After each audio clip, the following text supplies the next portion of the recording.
देखिए, AIB21 के examinations की official notifications bar council of India द्वारा अपनी ऑफिशियल वेबसाइट पर जारी की जा चुकी है। BCI ने AIB21 का एग्ज़ाम कंडक्ट कराने के लिए बहुत पहले ही ये नोटिफिकेशन जारी कर दी थी, जिसमें हर वो डेट दी गई थी जिस तारीख को आप रजिस्ट्रेशन कर सकते हैं, जिस तारीख को आप फीस फिल कर सकते हैं, जिस तारीख को आपके एग्जामिनेशन की एक्सपेक्टेड डेट थी जो कि अब कंफर्म कर दी गई है। ये सारी की सारी चीज़ें बार काउंसिल ऑफ इंडिया ने निर्धारित की थी। लेकिन अब BCI द्वारा फिर से इस चीज़ को और अपडेट करते हुए वो सिलेबस, जिस सिलेबस के आधार पर आपके 100 प्रश्न पूछे जाने वाले हैं, जिसमें आपको जो गोला है वो फिल करना है, उन 100 क्वेश्चंस का जो ऑब्जेक्टिव टाइप क्वेश्चंस हैं उनको आपको सिलेक्टिव क्वेश्चंस को आपको फिल करके और टिक मार्क करना है, गोला भरना है। उससे संबंधित सिलेबस भी BCI के द्वारा जारी कर दिया गया है, जो आज मैं अपने इस वीडियो में आप लोगों को बताने वाला हूं, जिससे आप लोगों को अपने परीक्षा की तैयारी करने के लिए बहुत ज़्यादा सुविधा और सहायता उपलब्ध हो सकेगी। देखिए, सबसे पहले मैं आपको बता दूं कि AIB21 का जो एग्ज़ाम है उससे संबंधित परीक्षा में भाग लेने के लिए जो भी पार्टिसिपेंट्स हैं, यानी कि जो लोग LLB पास आउट हो चुके हैं या फिर फाइनल ईयर फाइनल सेमेस्टर के स्टूडेंट्स हैं, अभी उनका रजिस्ट्रेशन नहीं हुआ है, वो भी AIB21 के एग्ज़ाम में पार्टिसिपेट करने के लिए एलिजिबल हैं। और इस AIB21 के एग्ज़ाम में पार्टिसिपेट करने के लिए जो ऑफिशियल नोटिफिकेशन है उसके हिसाब से 11 फरवरी 2026 से लेकर के रजिस्ट्रेशन डेट्स ओपन कर दी गई हैं, यानी कि 11 फरवरी से फॉर्म फिल करने की जो तारीख है वो स्टार्ट हो गई थी। इसकी जो लास्ट ड्यू डेट है वो 30 अप्रैल 2026 रखी गई, यानी कि अभी आपके पास कुछ समय और है। अगर आप चाहते हैं कि आप AIB21 के एग्ज़ाम में पार्टिसिपेट करें, AIB21 की परीक्षा को पास करें, ऑल इंडिया बार एग्जामिनेशन की परीक्षा को क्रैक करके आप सर्टिफिकेट ऑफ प्रैक्टिस हासिल करने और भारत के किसी भी न्यायालय में प्रैक्टिस कर सकें, तो आप 30 अप्रैल 2026 से पहले किसी भी हालत में रजिस्ट्रेशन फॉर्म फिल कर दीजिए। उसके बाद बात आती है फीस की। तो फीस के लिए जो ड्यू डेट रखी गई है वो है 1 मई 2026। इस तारीख तक आप अपनी फीस जमा कर सकते हैं इस पेपर में पार्टिसिपेट करने के लिए। अगर किसी प्रकार की कोई गलती हो जाती है, किसी प्रकार से कोई फॉर्म में करेक्शन करना है, किसी भी प्रकार की कोई त्रुटि आपसे हो जाती है, आपको बाद में लगता है कि यार ये तो मैंने गलत फिल कर दिया, तो उसमें करेक्शन करने की जो डेट है वो BCI के द्वारा रखी गई है 3 मई 2026। मैंने आपको अपनी प्रीवियस वीडियो में पहले भी ये जानकारी दी है, लेकिन चूंकि सिलेबस से रिलेटेड कोई जानकारी उस वक्त अवेलेबल नहीं थी कि क्या प्रश्न आएंगे, किस सब्जेक्ट से कितने प्रश्न पूछे जाएंगे, इस वजह से मैं दोबारा आप लोगों के सामने एक छोटी सी समरी के साथ, जो मैंने पहले आप लोगों को बताया है, उन सारी डिटेल्स के साथ साथ आज सिलेबस से रिलेटेड जानकारी भी देने के लिए उपलब्ध हुआ हूं। इन सारी की सारी फॉर्मेलिटीज को करने के बाद जो आपका एडमिट कार्ड आने वाला है वो आएगा 22 मई 2026 को। आप लोगों का जो एडमिट कार्ड है वो आपकी मेल पर आप चेक कर सकते हैं, ऑफिशियल वेबसाइट पर जाकर के चेक कर सकते हैं, वहां से अपना एडमिट कार्ड आप डाउनलोड कर लीजिएगा। और उसके बाद 7 जून 2026 को आपकी परीक्षा कंडक्ट कराई जाएगी। AIB21 का एग्जाम कंडक्ट होगा पूरे देश में एक साथ। कुल मिलाकर के इन सारी इंफॉर्मेशंस के बाद बात आती है जो सिलेबस जारी किया है BCI के द्वारा, जारी किया गया जो सिलेबस है, जो इस वक्त मेरे सामने है। 19 सब्जेक्ट्स में से आप लोगों से प्रश्न पूछे जाने वाले हैं। कुल मिलाकर 19 ऐसे सब्जेक्ट्स हैं जिनमें से ये AIB से संबंधित जो परीक्षा होगी उसमें जो क्वेश्चंस आएंगे वो इन 19 सब्जेक्ट्स में से आने का दावा किया है BCI ने, और उससे संबंधित सिलेबस जारी किया है। मैं आप लोगों को एक एक करके बहुत ही कम समय में ये जानकारी दे दूं कि किस सब्जेक्ट से कितने प्रश्न पूछे जाने वाले हैं। सबसे पहले बात करते हैं कॉन्स्टिट्यूशनल लॉ की। कॉन्स्टिट्यूशनल लॉ से 10 क्वेश्चंस आएंगे। ये BCI ने जो सिलेबस जारी किया उस सिलेबस के आधार पर मैं आप लोगों को ये जानकारी दे रहा हूं। तो कॉन्स्टिट्यूशनल लॉ से 10 क्वेश्चंस आने की संभावना है। IPC यानी कि जो अब भारतीय न्याय संहिता हो गई उससे 8 क्वेश्चंस आने की संभावना है। इसी प्रकार से CRPC जो अब भारतीय नागरिक सुरक्षा संहिता के रूप में बदल गई है वो उसमें से 10 क्वेश्चंस आने की संभावना है। और इसी प्रकार से CPC यानी कि सिविल प्रोसीजर कोड से भी 10 क्वेश्चंस पूछे जाने की संभावना है। तो कुल मिलाकर के ये जो 4 सब्जेक्ट ऊपर के मैंने बताए ये केवल इतने ही क्वेश्चंस, और इसमें अगर एक और ऐड कर दें इंडियन एविडेंस एक्ट जो अब भारतीय साक्ष्य अधिनियम में परिवर्तित हो गया, तो इसमें से 8 क्वेश्चंस आने की संभावना है। यानी कि ये जो 5 सब्जेक्ट्स हैं, constitutional law, IPC, CrPC, CPC और एविडेंस एक्ट, केवल यही अगर केवल आप इतना ही तैयार कर लेंगे तो पेपर क्रैक हो गया।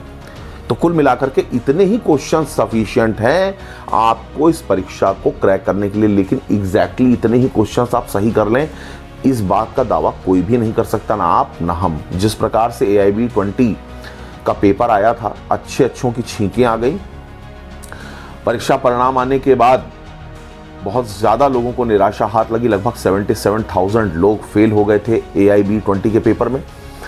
हालांकि उसमें जो परिणाम आए थे उन परिणामों को लेकर के बहुत सारे कयास लोग लगा रहे थे, बहुत उल्टे सीधे तरीके के परिणाम आए। बहुत लोगों ने रीचेकिंग का फॉर्म भी फिल किया है जिसका परिणाम अभी तक नहीं आया है, पेंडिंग दिखाया जा रहा है। बहुत सारे लोग कह रहे हैं कि रीचेकिंग का रिजल्ट आ गया है, लेकिन कुछ स्टूडेंट्स के द्वारा जब चेक किया जा रहा है तो उस पर पेंडिंग शो कर रहा है।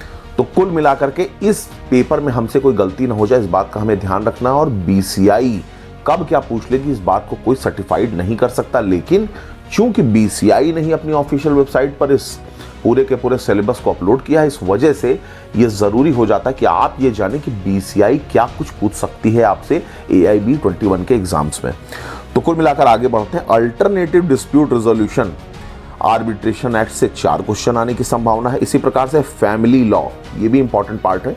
फैमिली लॉ में जैसे आप 125 वगैरह हो गया, 13 हो गया, सेक्शन 13, सेक्शन 13B हो गया, 27, 24 हो गया, ये सारे सेक्शंस बहुत मेजर हैं और यही सारे क्वेश्चंस ज़्यादातर कोर्ट्स में काम भी आते हैं जब आप कोई भी मुकदमा लड़ने जाते हैं। तो यहाँ से आपको 8 क्वेश्चंस यानी कि फैमिली लॉ से आपको लगभग 8 प्रश्न मिलने की संभावना है, इसलिए इस पेपर को आप ज़रूर अच्छे से तैयार कर लीजिएगा।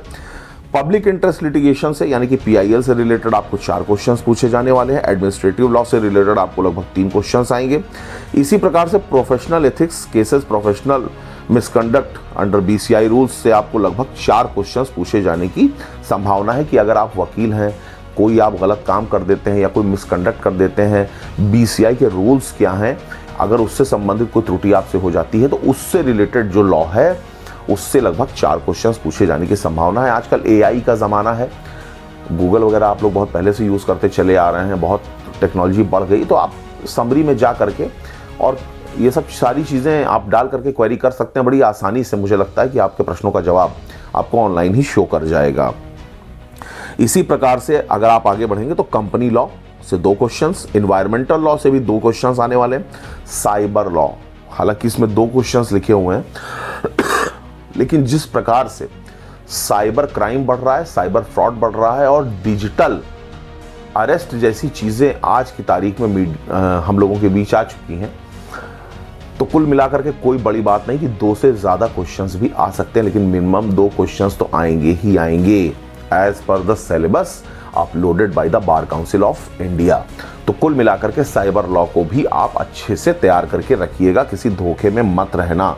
डिजिटल अरेस्ट हो गया, साइबर ठगी हो गई, इन सारी चीज़ों को बहुत अच्छे से तैयार करना, सब आपको ऑनलाइन बहुत अच्छे से मिल जाएगा। इसी प्रकार से लेबर लॉ जो है उससे लगभग 4 क्वेश्चंस आपको पूछे जाने वाले हैं। लॉ ऑफ टॉर्ट्स बहुत ही थकाऊ है भाई, कसम से जब यार पढ़ते थे तो यार यही 1-2 सब्जेक्ट ऐसे तो समझ में भाई कभी नहीं आया, ना कभी पढ़ने का दिल किया ना कभी समझ में आया, लेकिन कुल मिला करके मरता क्या ना करता, पेपर तो देना ही है। अब जो हमने झेला वो अब आप लोगों की बारी है। अब आप लोग भाई बहन हो हमारे, तो कुल मिला करके पेपर में जो कुछ पूछा जाने वाला है वो बताना मेरी ड्यूटी है। 5 क्वेश्चंस लॉ ऑफ टॉर्ट से आप लोगों को पूछे जाने की संभावना है एज पर द BCI सिलेबस। कुल मिलाकर के इसके बाद आता है टैक्सेशन लॉ, 4 क्वेश्चन इससे आपको लगभग पूछे जाने की संभावना है।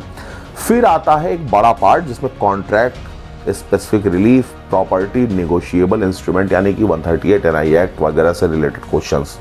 तो इन 3-4 सब्जेक्ट से मिलाकर के भी लगभग आपसे 8 प्रश्न पूछे जाने वाले हैं बार काउंसिल ऑफ इंडिया के द्वारा।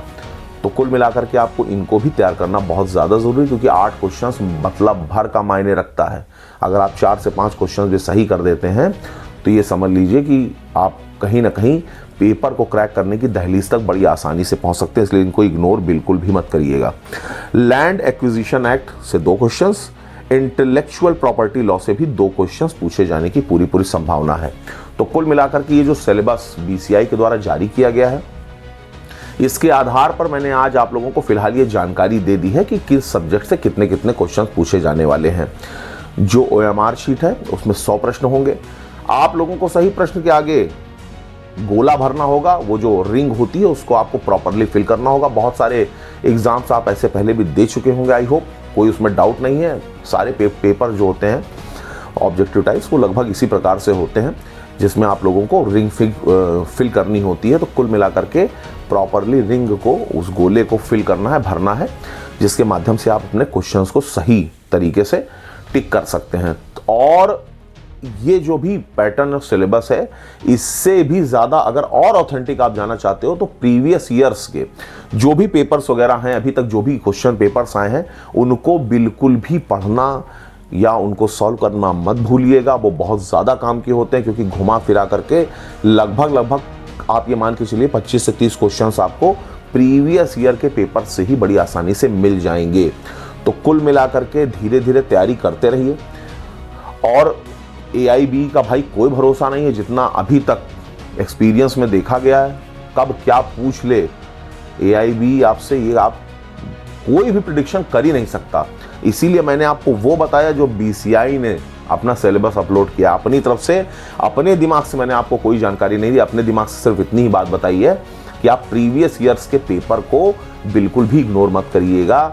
बहुत ही आराम से अगर आप 2-2, 3-3 दिन में भी एक पेपर को देखेंगे, नजर मारेंगे, तो बड़े आराम से आप लोगों का महीने भर में लगभग आज तक जितनी भी AIB के पेपर हुए हैं वो सब आपकी नज़रों के सामने से गुजर जाएंगे। ऑल द वेरी बेस्ट, तैयारी करते रहिए और मेरे इस चैनल को सब्सक्राइब करिए, लाइक करिए, फॉलो करिए और कमेंट करके ज़रूर अपने प्रश्न पूछिए, जिससे मुझे ये पता चल सके कि आप लोगों की समस्याएं क्या हैं और मैं उनका निदान कर सकूं। धन्यवाद।